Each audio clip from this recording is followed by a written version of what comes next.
Oke,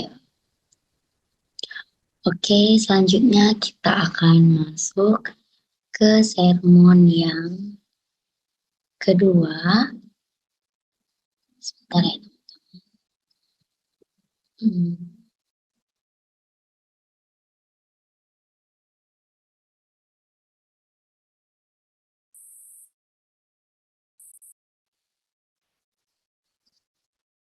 Jadi,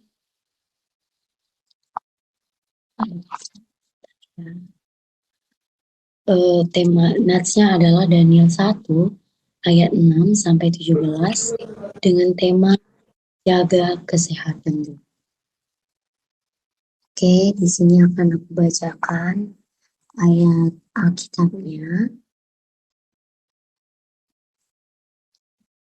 Daniel 1 ayat 6 sampai 17. Ibas kala si terpilih ikut Daniel, Hanaya, Misael, Ras Asaria. Kala enda kerina ibas suku Judanari. Gelar kala enda empatna isambari pengulu jua-jua. Jadi Beltasar sadera Mesa Ras Abednego. Nggo itetapkan Daniel ibas ukurna. Maka lah yang git ngelanggar aturan agamana. Amina teman bana isikap pangan. Ras inemen lau anggur ibas istana. Maka ipindona penampat man asap aspenas. Jana bekas jujuran dibaca melias ras mesayang kal aspa asap aspenas man Daniel. Tapi amin bagi perkitekan biar aspenas kempak raja dikatakan nama Daniel ini. Go itetapkan raja kai sipman pangan ras ina mendu. Jana adil apa gimbestang dagingmu. Bagi anak peranak si dewan. Tentu ibu nuraja aku artitekan kamu. Ya maka ijumpai Daniel penjaga simbo. Disuruh aspenas ngurus Daniel. Ras temanna si telu kalak nanti. Ina Daniel man penjaga upayola kami iba 10 hari enda. Berikan gule-gulen saja pangan kami di lau saja ini kami. Kencabage pepayo apai simbestangna kami entah anak perana simon pangan si iskapkan ibas istana Cenari bahanlah keputusan du ikutkan pengidah du karena kami git yang lakukan pemindahan kala dai gela icubakan ibas 10 hari. Kenca anggose si 10 hari dai. Teridah maka ulin rupana dengan bestangan dagingna asangken kerina kala si manpangan raja dai. Maka mulai ibas paksaya nari diberi penjagaan dai ia terus man gulen-gulen saja. Pangan saja tas laul anggur lana ibrekan membani. Man anak perana simpat dibata mereka pemeta ras kebeluan karena berbagai-bagai surat ikut ras kepentaran si dewan. Tambah si man Daniel ibrekan dibata kebeluan laku ngertikan pengenangan ras nipi. Oke, dengan nas Daniel 1 ayat 6 sampai 17 dengan tema jaga kesehatan dulu. Untuk tema ini kami serahkan kepada pendeta kami. Ya, terima kasih. Jadi tema kita jaga kesehatan dulu. Dengar ya suaranya ya.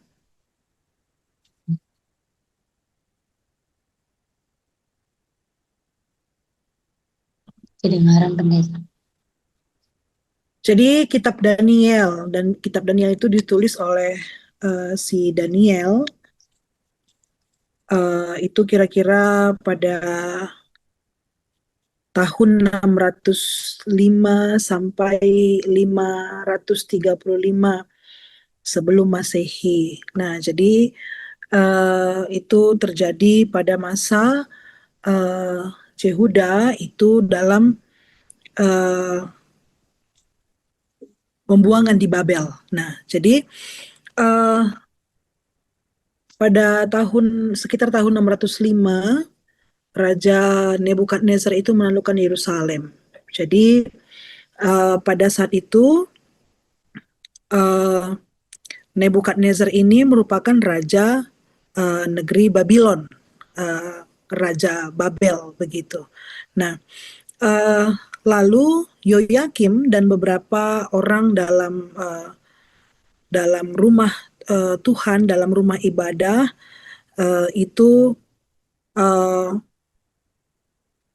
lalu bagian-bagian harta-harta dalam rumah ibadah di Babylon di Jerusalem juga dibawa ke Babylon begitu. Nah, kira-kira itulah pada masa itu terjadi keruntuhan Jerusalem. Nah, lalu tidak habis di situ, pemuda-pemuda terbaik Israel, berilmu, yang berhikmat, yang cakap bekerja, yang perawakannya baik atau kita sebut dengan good looking, itu dibawa ke Babel untuk dididik melayani kerajaan. Nah, jadi mereka ditangkap, dibawa ke Babel itu supaya bisa menjadi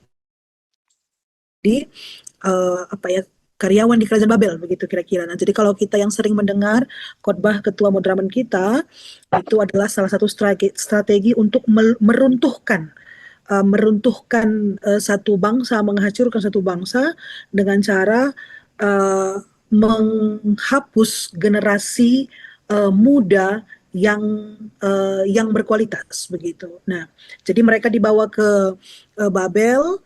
Dan di sana mereka dihadapkan dengan budaya, makanan, dan gaya hidup yang bertentangan dengan iman mereka. Karena kalau kita baca nanti mulai dari ayat 1 kitab Daniel ini, negeri Babylon ini mereka katakan dengan negeri perbegu, bagi kira-kira.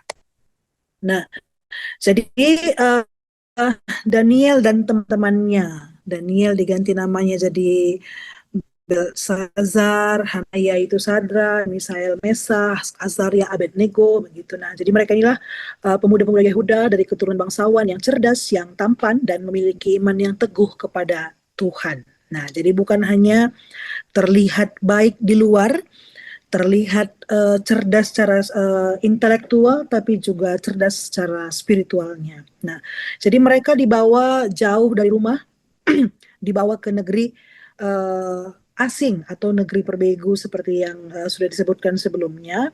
Artinya bukan hanya mereka jauh dari keluarga, karena ketika orang Israel ini, orang Yehuda ini keluar dari negerinya, itu sama dengan sebenarnya dia jauh dari Tuhan. Nah, lalu nama mereka diganti untuk menghapus identitas mereka sebagai orang Yehuda, sebagai milik Tuhan, begitu kira-kira. Nah, lalu di sana mereka harus beradaptasi dan menjaga identitas di tengah tekanan lingkungan perbegu. Nah, jadi di tengah-tengah tekanan tersebut, ternyata mereka tidak hancur, tapi tetap sehat secara spiritual, mental, dan juga fisiknya. Jadi sebenarnya hari ini kita bukan hanya berbicara mengenai kesehatan fisik ya, tapi bagaimana kesehatan spiritual dan juga mental yang kita belajar dari Daniel dan teman-temannya. Nah, lalu kita lihat siapakah Permata GBKP. Nah, Permata GBKP ini kita tahu sama-sama ya, artinya persadanan anak gereja Anta, sering juga disebut dengan rudang-rudang gereja.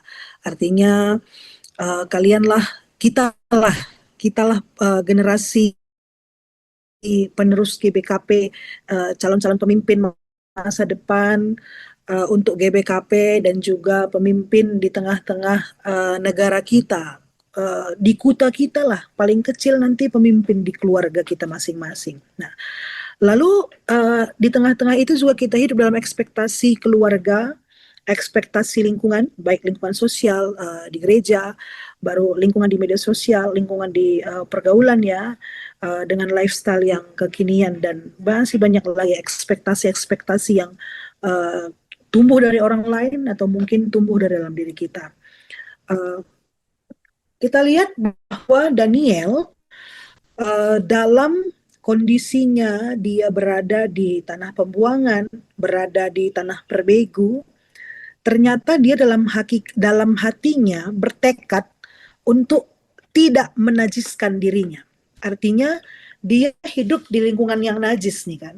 Bisa kita bayangkan dia hidup dikelilingi orang yang najis, orang yang tidak mengenal Tuhan, tapi dia tetap mau menjaga dirinya, menjaga hatinya untuk tetap menjadi milik Tuhan. Nah, jadi artinya prinsip spiritual si Daniel ini menyadari bahwa kesehatan rohani itu dimulai dari keputusan hati. Hati kita mau ikut arus sekeliling kita atau hati kita tetap mau ikut Tuhan begitu. Nah, jadi itu dimulai dari kesadaran bahwa dia tahu, dia sadar dia adalah milik Tuhan. Jadi kemanapun dia pergi, dia adalah milik Tuhan. Baik dia tetap tinggal di Yehuda, baik dia pergi keluar dari Yehuda, bahkan tinggal bersama dengan orang yang tidak mengenal Tuhan pun dia tetap sadar, tetap tahu bahwa dia adalah milik Tuhan, sehingga dia tidak gelisah, tidak takut begitu. Lalu tidak mudah terkompromi meski dalam tekanan. Nah, jadi kita lihat nanti ya bagaimana artinya kan dia kan dipaksa sebenarnya untuk makan makanan raja, tapi ternyata dia nggak mau kompromi walaupun dalam tekanan begitu. Lalu dalam tekanan itu, dalam artinya dia beradaptasi hidup dengan orang-orang berbegu, adaptasi yang dilakukan Daniel ini bukan dia hidup seperti mereka, tapi bagaimana dia tetap mampu menjaga integritasnya selaku anak Tuhan begitu, sehingga dia tidak kehilangan arah hidup, tetap setia kepada Tuhan. Nah, lalu ditunjukkannya dengan berdoa dan bergantung kepada Allah. Nah, dari kita kan tahu sendiri ya, kalau kita teruskan membaca nats ini bahwa memang Daniel itu selalu berdoa. Nah, jadi artinya bahwa dalam dia menjaga dirinya sebagai milik Tuhan, Daniel tidak sibuk mencari penerimaan dunia, dia tidak sibuk mencari penerimaan orang lain, dia tidak kehilangan arah hidup karena dia tahu dia milik Tuhan. Ini penting juga bagi kita, kita nggak perlu sibuk lah untuk memenuhi ekspektasi orang lain sampai kita kehilangan arah hidup atau mungkin kita kehilangan diri kita sendiri. Yang harus kita sadari, yang harus kita tanamkan dalam diri kita, kita ini milik Tuhan begitu. Lalu Daniel menjaga kesehatan mentalnya. Nah, dia tetap berpikir jernih dan bijaksana di tengah tekanan budaya asing. Nah, dia punya prinsip mental yang kuat. Artinya dia tidak membiarkan lingkungan mendefinisikan identitasnya walau sebenarnya posisinya sangat sulit. Nah, dia bisa aja marah, bisa aja stres, bisa putus asa, bisa memberontak, atau dia mungkin saja bisa meninggalkan Tuhan. Tapi dia memilih untuk bernegosiasi dengan pemimpin pegawai istana. Bisa kita baca ayat 8 sampai 13. Negosiasi itu dilakukannya dengan bijaksana, dengan tenang, sehingga dalam hidupnya dia mampu tetap fokus pada tujuan Allah. Walaupun banyak hal di situ yang mampu menggoda dia ya. Siapa sih yang nggak tergoda dengan kenyamanan, keamanan di istana, uh, apa privilege yang dia dapat di situ ya. Siapa yang nggak tergoda? Tapi dia tetap fokus pada tujuan Allah dalam hidupnya. Lalu di tengah-tengah konflik, nah kita bayangkan ya, uh, kita pun kalau yang pernah merantau, apalagi dengan yang berbeda, kita tinggal dengan yang berbeda suku dengan kita, berbeda cara hidup dengan kita, misalnya ya, atau ada yang ngekos, satu kos itu lebih dari 2-3 orang, itu pun kadang-kadang kan ada konflik-konflik tertentu karena uh, gaya hidup kita dengan dia berbeda, cara kita hidup dengan dia berbeda, itu kan bisa menimbulkan konflik. Nah, tapi ternyata si Daniel ini tidak menciptakan konflik, tapi mencari solusi atas hal yang terjadi, atas konflik yang terjadi. Itu kan konflik ya, dia harus dituntut untuk seperti yang tuntutan di istana, tapi dia ternyata untuk tetap setia kepada Tuhan, tetap fokus kepada Tuhan, dicarinya solusi, bukan mencari kambing hitam atau menciptakan konflik-konflik yang baru. Lalu dalam itu semua ternyata dia belajar dengan tekun. tanpa kehilangan nilai iman. Nah, dia belajar apa yang dituntut oleh kerajaan kepada dia. Bahkan dalam ketekunan dia belajar pun dia kepintarannya, kebijaksanaannya, pengetahuannya itu melebihi orang yang sama-sama belajar dengan dia begitu. Nah, lalu ternyata ini yang menjaga si Daniel ini pun tetap mampu mempertahankan kesehatan spiritual dan mentalnya ya. Dia punya komunitas. Nah, tadi kan kita lihat bahwa dia ini bukan hanya sendiri, ada si Hanaya, Misael dan Azaria yang sama-sama dia itu memang menguatkan. Nah, berarti memang kita pun harus bertumbuh bersama dalam satu komunitas iman. Nah, karena kan pertemanan kita itu, circle kita itu kan mempengaruhi bagaimana pola pikir kita, bagaimana kita pertumbuhan spiritual kita begitu. Nah, jadi kehidupan spiritual Daniel yang benar itu terlihat dari caranya merespon masalah. Dia menghadapinya dengan bijak, dia menghadapinya dengan berpikir jernih, dengan tenang, dan mau mencari solusi, bukan mencari atau menciptakan konflik yang mencari kambing hitam atau malah meninggalkan Tuhan. Menjaga kesehatan fisik. Nah, Daniel memilih sayur-sayuran dan air putih selama 10 hari. Kita baca tadi ayat 12 sampai 15. Nah, di sini perlu kita catat ya, yang ditekankan di sini bukan masalah apa yang Daniel makan. Artinya, oh berarti kalau makan sayur-sayuran dan air putih udah pasti sehat sekali nih ya gitu. Kalau kita yang paham ya mengenai apa yang dibutuhkan Tuhan, apa yang dibutuhkan Tuhan, apa yang dibutuhkan tubuh kita ini kan bukan hanya serat, tapi ya butuh protein, butuh karbohidrat juga, butuh vitamin dan mineral begitu ya. Nah, di dalam tradisi orang Yahudi itu kalau makanan itu sudah dipersembahkan kepada dewa-dewi, itu sudah menjadi makanan yang haram. Nah, dalam tradisi orang Yahudi juga ada aturan bagaimana cara menyembelih hewan. Nah, begitu. Nah, jadi artinya melalui memilih sayur-sayuran dan air putih ini sebenarnya Daniel ingin tetap menjaga ketaatannya, relasinya dengan Tuhan walaupun dia tinggal di negeri asing. Nah, jadi fokusnya itu adalah ketaatan, bukan menu makanan. Makanan itu hanya simbol kesetiaan Daniel karena pada saat itu memang orang Babel sebelum mereka makan makanan mereka akan persembahkan itu kepada dewa-dewi yang mereka sembah begitu. Jadi kalau itu mereka makan maka mereka menjadi najis dan tadi kan prinsipnya Daniel tidak mau menajiskan dirinya. Nah, Daniel betul-betul memaknai memang bahwa tubuhnya adalah bait Allah, makanya harus dijaga. Boleh kita baca di 1 Korintus 6 ayat 19. Nah, jadi berani dia berbeda dalam pola makan dan gaya hidup. Nah, jadi kita bandingkanlah dengan kehidupan kita yang sekarang ya. Banyak sekali makanan-makanan kekinian yang artinya mengandung gula, bahkan tidak ada manfaatnya, faedahnya dengan tubuh kita sebenarnya begitu. Lalu disiplin diri bukan Daniel adalah bentuk penghormatan kepada Tuhan. Ikan kepanjang itu sih yang tergiur dengan makanan enak, makanan kerajaan begitu kan. Tapi dia memilih untuk tetap mendisiplinkan dirinya dengan memilih makanan yang tidak najis. Nah, begitulah kira-kira ini bahasanya. Dan hasilnya mereka lebih sehat dari yang lain. Boleh kita lihat tadi setelah 10 hari, maka perawakannya juga lebih baik, kelihatan lebih gemuk, dan lebih pintar begitu ya. Nah, lebih smart. Nah, jadi artinya Daniel mengajarkan lebih baiklah aku kehilangan kenyamanan daripada kehilangan kesetiaan dan relasi kepada Tuhan. Nah, ini yang mau disampaikan oleh teks ini sebenarnya. Nah, jadi Daniel menjaga hubungannya dengan Tuhan, menjaga identitasnya, menjaga hatinya, dan menjaga pikirannya.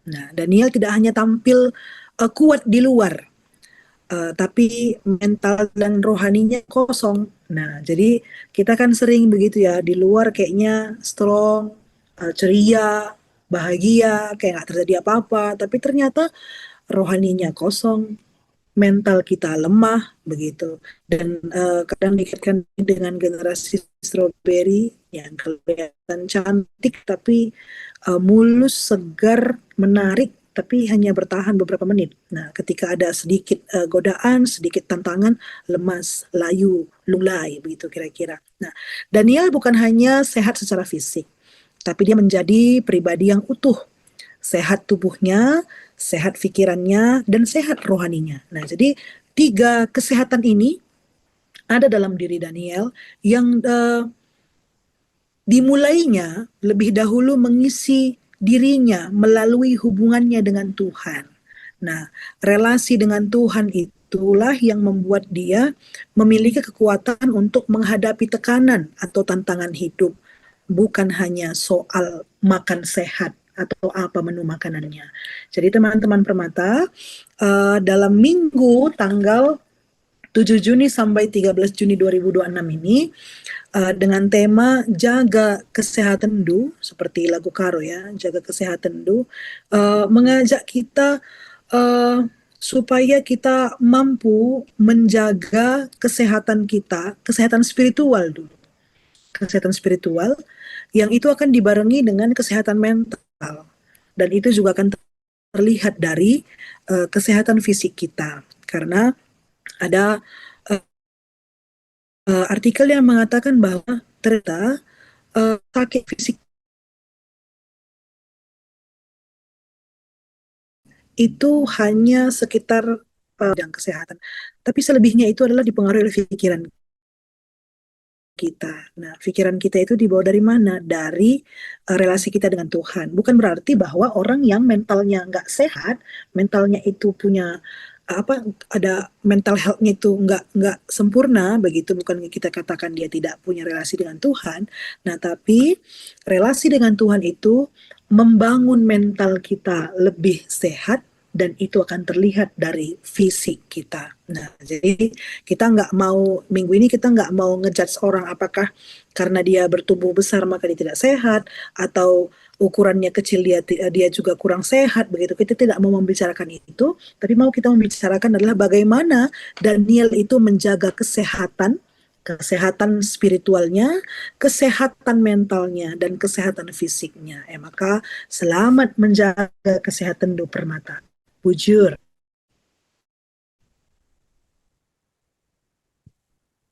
Oke, bujur untuk Kak Anita kami.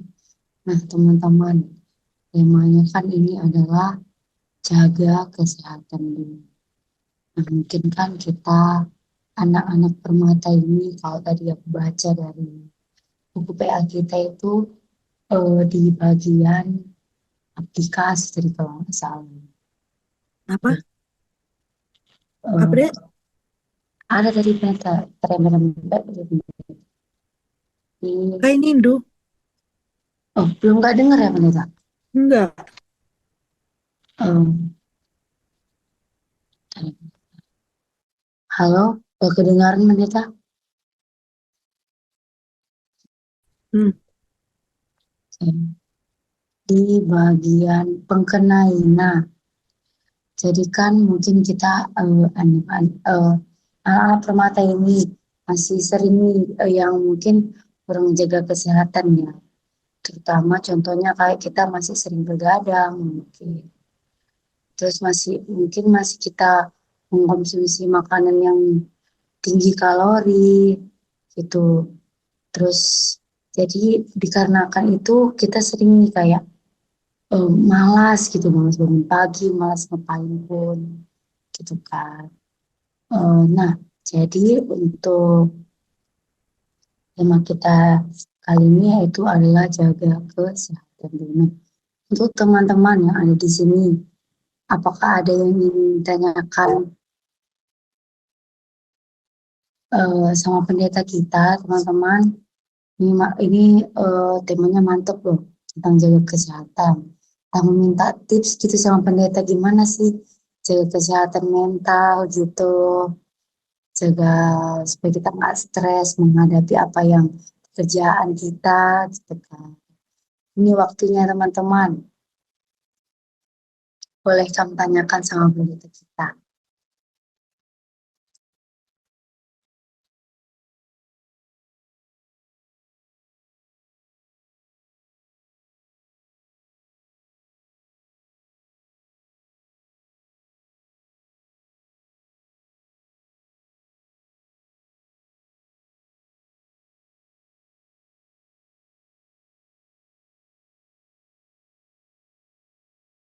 Dari kolom chat juga nggak apa-apa. Hanya bertanya ya. Tanya. Gimana teman-teman tentang kesehatan kesehatan loh ini. Kesehatan itu kan nggak hanya kesehatan mental aja kan. Tapi juga kesehatan fisik. Itu. Gimana untuk teman-teman yang ada yang join pada saat ini?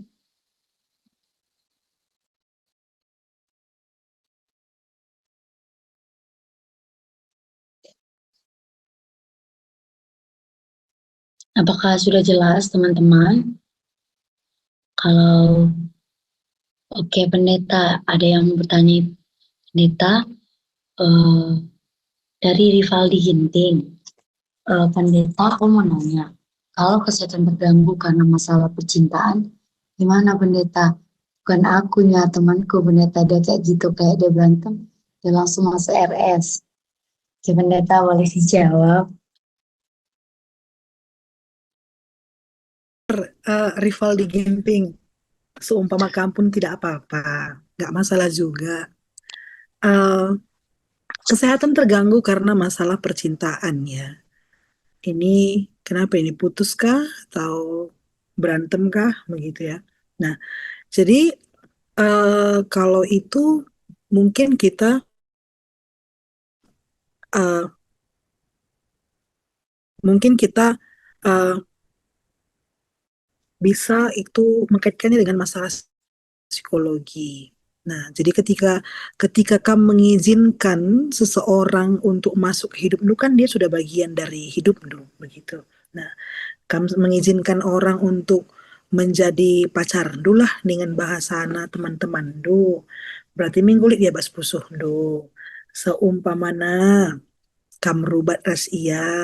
Nah, pasti kan ada sesuatu yang mengganjal di hati. Nah, itu sudah berkaitan dengan eh, ke mental health tadi gitu.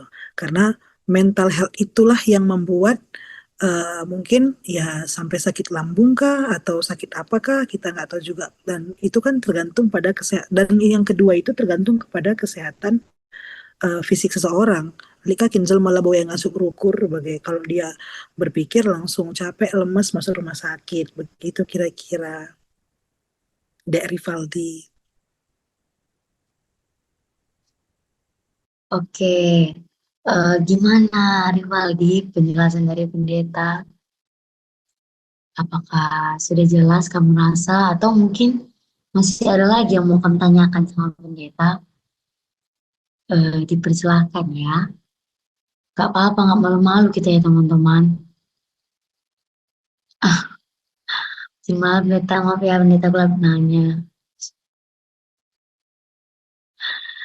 Gak apa-apa. Atau kamu adalah Silakan. kamu Oh, aman itu Rivaldi. Karena kamu menyimak maka kamu bertanya. Tapi oke. kembali ya, kita ini membicarakan masalah kesehatan, bukan masalah menu makanan. Kita membicarakan masalah kesehatan, kalau nanti kita bahas itu pelan-pelan, kan udah belajar BGA ya, belajar baca pelan-pelan itu rasnya, itu bagaimana si Daniel menjaga kesehatan relationship-nya dengan Tuhan dan itu rasa penting sekali terutama untuk teman-teman pengurus permata yang runggun kah, klasis kah atau di pusat sekalipun ya relasi dengan Tuhan itu adalah hal yang paling utama untuk menjaga kestabilan kesehatan kita. Itu dia. Oh, pendeta ada nih dari Kasura. Sura nih. yang mau bertanya. Ini Pendeta mau bertanya gimana cara kita berdamai sama diri kita sendiri, Pendeta. Karena kan pasti berhubungan sama kesehatan diri. Kita juga kan, Pendeta, kayak misalnya mudah overthinking gitu. Dan sepertinya itu yang jadi masalah banyak permata saat ini, Pendeta. Oke, itu Pendeta, kami silakan.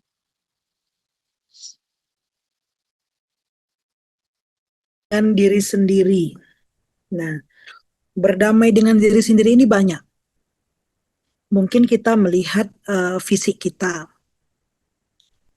Nah, jadi kan kalau standar di Indonesia ini, standar di kita kan harus yang langsing, yang good looking lah, enak dilihat, yang sekarang tuh rambutnya apa namanya, yang di catok-catok itu. Nah, jadi kalau nggak catok nggak berani keluar gitu ya. Nah, jadi itu kan yang pertama.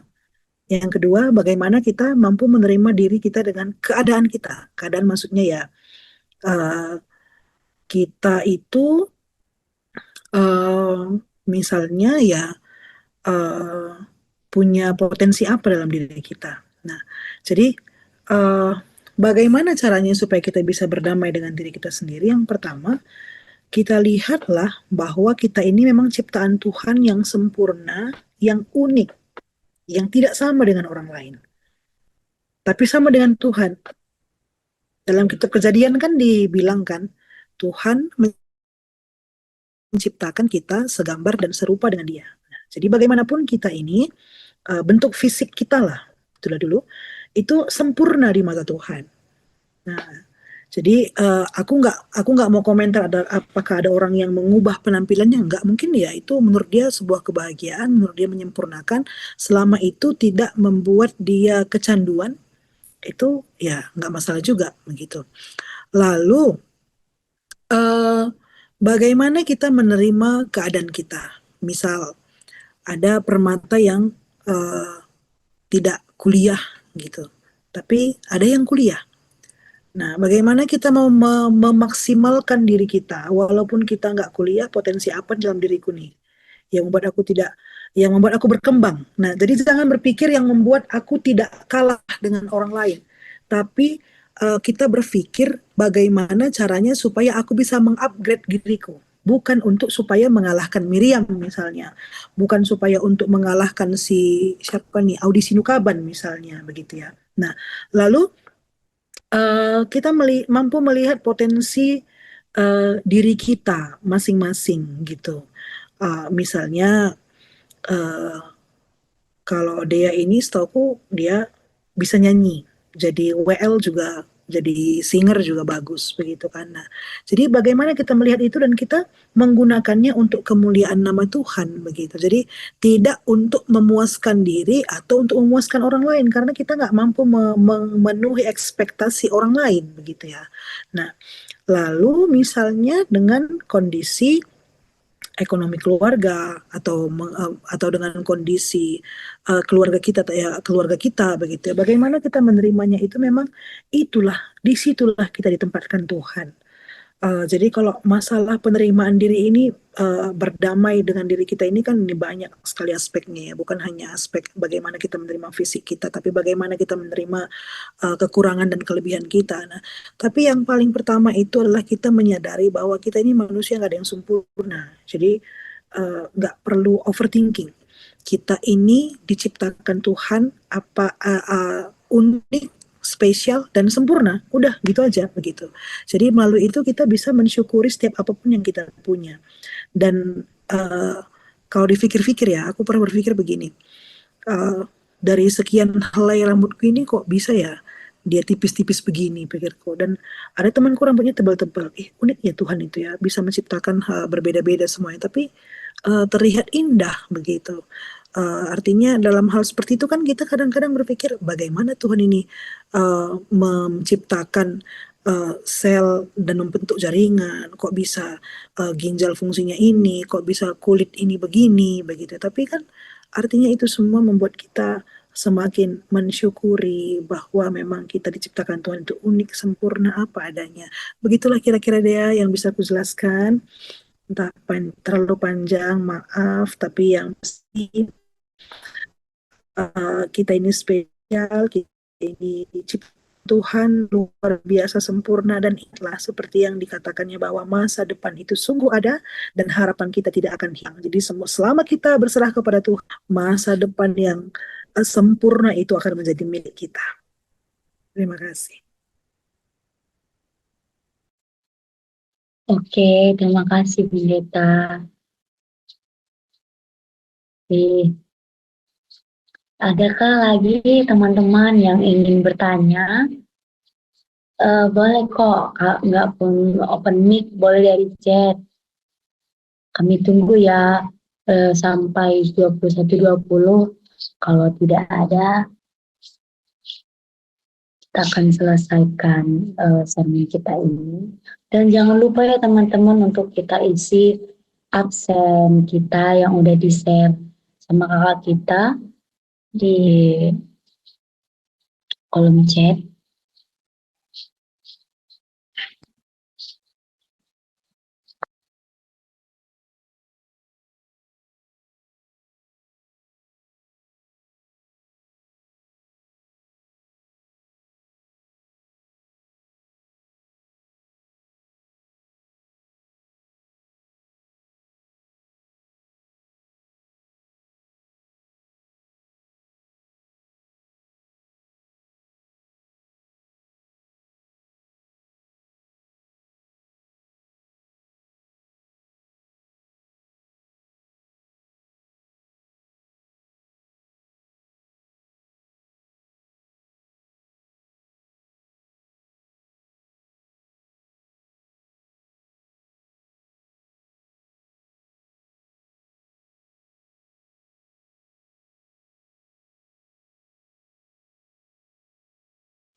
Oke teman-teman, berarti udah cukup ya, udah cukup jelas mungkin ya yang disampaikan oleh pendeta tadi. Eh, Pendeta dari Rivaldi Ginting, pendeta nanti doa penutup, bisa kamu doakan bapak suami bibi aku yang udah berpulang sama bapak di surga.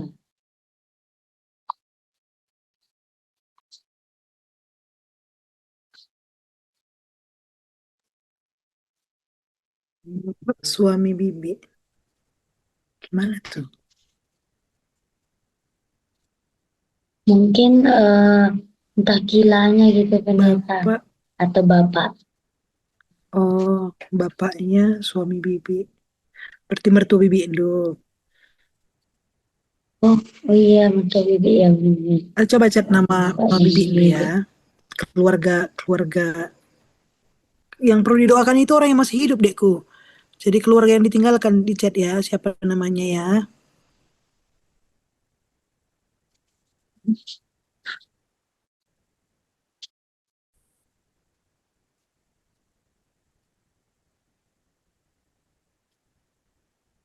Boleh kamu chat ya Rivaldi.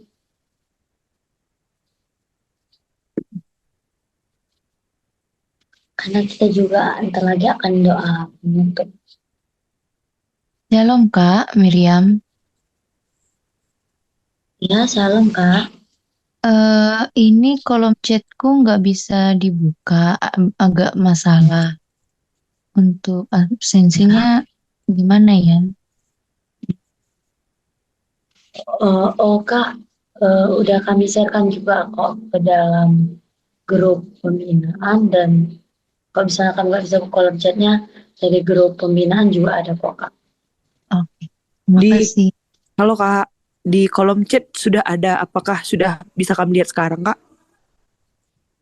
Kok chatku nggak bisa dibuka Kak? Agak Oh, ada masalah. Nggak tahu kenapa ini. oke oke oke. Ya Kak.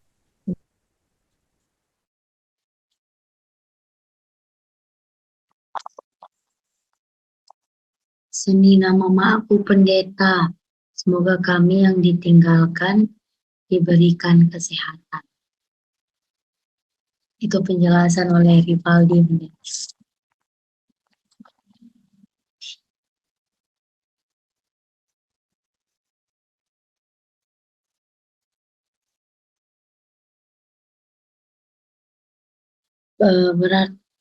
Berarti pendeta, untuk doa penutup ini, pendeta yang bawah bisa pendeta. Oke teman-teman, terima kasih untuk waktunya. Hari ini kita sudah melaksanakan sermon kita, dan teman-teman, untuk kita jangan keluar dulu, karena nanti kita juga akan melakukan screenshot, dan jangan lupa untuk diisi absennya ya teman-teman. Dan untuk doa penutup yang dibawakan oleh pendeta kami persilahkan. Mari kita berdoa.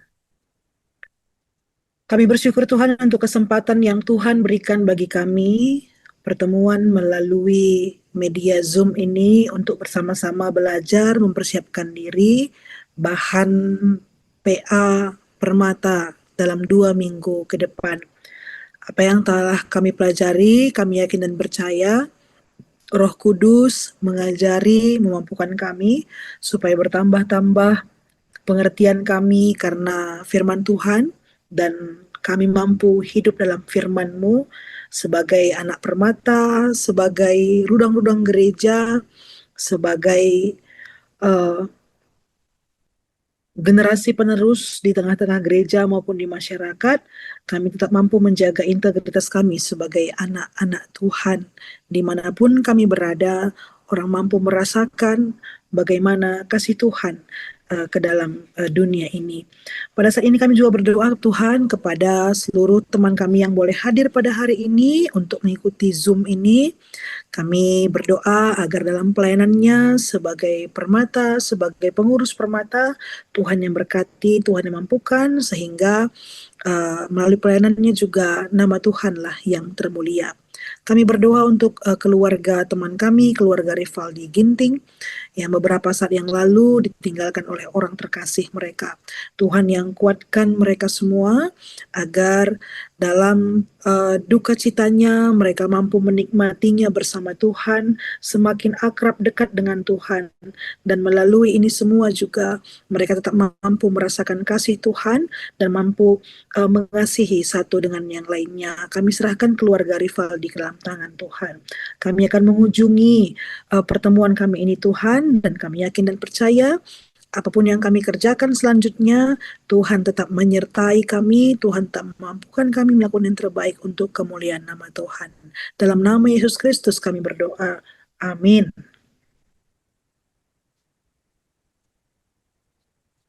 Oke, untuk teman-teman semuanya boleh yang bisa, boleh angkat kamera ya, karena kita akan screenshot.